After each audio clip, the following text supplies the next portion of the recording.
Hello friends, welcome back to cook life kitchen. આજે આપણે બનાવીશું રીમઝીમ વરસતા વરસાદમાં ગરમા ગરમ ખાવાની મજા આવે ને તેવા બહુ ટેસ્ટી એવા લીલી મકાઈના ભજીયા। તો ખાવામાં એકદમ સોફ્ટ અને બહારથી એકદમ ક્રિસ્પી આ મકાઈના ભજીયા સાથે ખવાય ને તેવી બહુ ટેસ્ટી એવી ચટણીની રેસીપી પણ મેં ચેનલમાં મૂકેલી છે।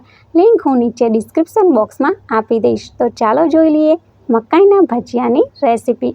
તો હવે સૌથી પહેલાં બહારથી એકદમ ક્રિસ્પી અને ખાવામાં એકદમ સોફ્ટ મકાઈના ભજીયા બનાવવા અહીંયા મેં 650 ગ્રામ જેટલી મકાઈ લીધી છે। તો મકાઈમાંથી મેં પાનનો ભાગ કાઢી લીધો છે અને મકાઈને એકવાર મેં પાણીથી વોશ કરી લીધી છે। હવે આપણે મકાઈને આ રીતે ચપ્પા વડે કાપી લઈશું। તો અહીંયા આપણે મકાઈના એકદમ આખા દાણા નથી કાઢવાના, આ રીતે તમે ચપ્પાથી મકાઈના દાણા ઝડપથી કાઢી શકો છો। તો ઘણીવાર એવો પ્રોબ્લેમ થતો હોય કે ગરમ તેલમાં આપણે મકાઈના ભજીયા તળીએ તો તેલ બહાર ઉડે, કારણ કે મકાઈનો દાણો આખો હોય એટલે તે ગરમ તેલમાં ફૂટે।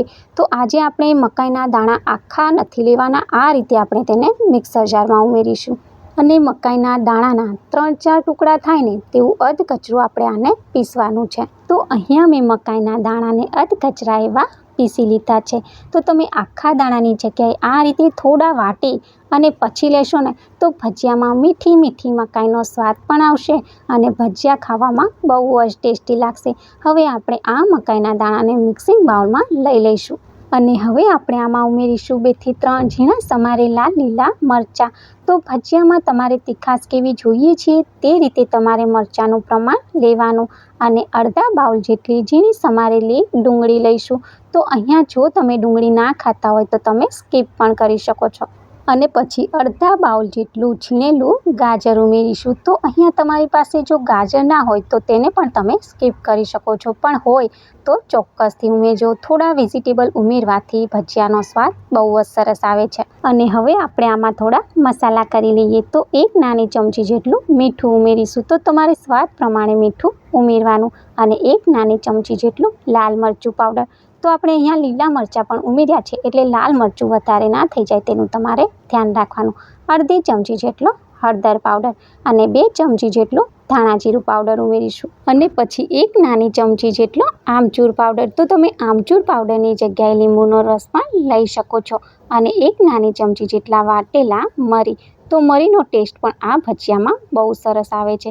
હવે આપણે આમાં થોડા ઝીણા સમારેલા લીલા ધાણા ઉમેરી દઈશું અને સારી રીતે બધા મસાલાને મકાઈમાં મિક્સ કરી લઈશું। તો મકાઈના દાણા સ્વાદમાં એકદમ મીઠા હોય છે એટલે આપણે અહીંયા ખાંડ ઉમેરવાની જરૂર નથી। અહીંયા તમે જોઈ શકો છો એકદમ સરસ મજાના બધા મસાલા મિક્સ થઈ ગયા છે। હવે આપણે આમાં 1 કપ ભરી અને ચણાનો લોટ ઉમેરીશું અને અડધા કપ જેટલો આપણે ચોખાનો લોટ ઉમેરીશું। તો ચોખાનો લોટ ઉમેરવાથી મકાઈના ભજીયા બહારથી એકદમ ક્રિસ્પી તૈયાર થશે। હવે આપણે લોટને સારી રીતે મિક્સ કરી લઈશું। તો મકાઈમાં પોતાનું જ મોઇશ્ચર હોય છે એટલે અહીંયા પાણી ઉમેરવાની જરૂર નહીં પડે।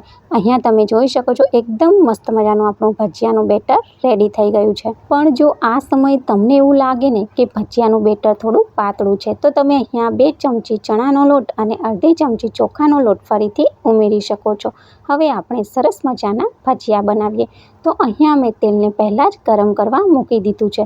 તો આપણે થોડું બેટર આમાં ઉમેરી અને ચેક કરી લઈએ। તો બેટર થોડી વાર પછી ઉપર આવે છે, મીન્સ કે આપણું તેલ એકદમ પરફેક્ટ ગરમ છે। તો હવે આ રીતે થોડું બેટર હાથમાં લઈ અને ગરમ તેલમાં ડ્રોપ કરીશું। તો બહુ નાના નહીં કે બહુ મોટા નહીં, મીડિયમ સાઇઝના આપણે ભજીયા બનાવીશું। તો આ રીતે તમે જોઈ શકો છો હું થોડી જગ્યા રાખી અને ડ્રોપ કરું છું અને ગેસની ફ્લેમને અત્યારે મેં મીડિયમ રાખેલી છે, કારણ કે મીડિયમ ફ્લેમ ઉપર આપણે ભજીયા બનાવીશું ને તો ભજીયા ખાવામાં એકદમ ક્રિસ્પી તૈયાર થશે અને અંદરથી જરાય કાચા નહીં રહે।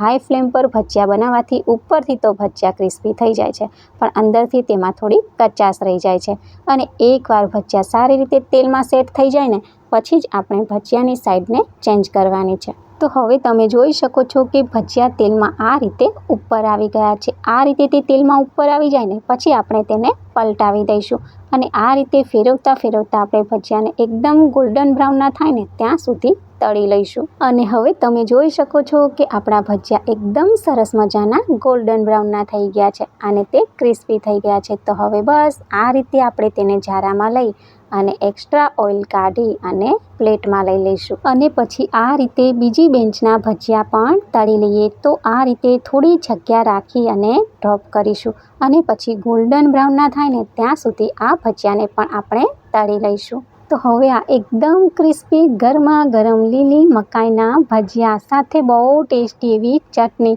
તો આ ચટણીની રેસીપી પણ મેં ચેનલમાં મૂકેલી છે. તો તમે તૈયાર થયેલા એકવાર આ ભજીયાને જોતાં જ ખાવાનું મન થઈ જાય એવા છે ને. બહારથી એકદમ ક્રિસ્પી અને અંદરથી એકદમ સોફ્ટ. તો તમને આજની રેસીપી કેવી લાગી મને કમેન્ટમાં જરૂર જણાવજો. આજની રેસીપી પસંદ આવે ને તો વિડીયોને લાઇક કરી અને તમારા ફ્રેન્ડ ફેમિલીમાં શેર કરજો. ચેનલ પર નવા હોય તો ચેનલને સબસ્ક્રાઈબ કરી બાજુમાં આપેલ ઘંટીને પ્રેસ કરજો એટલે નવી રેસીપીના નોટિફિકેશન આવે. Thanks for watching.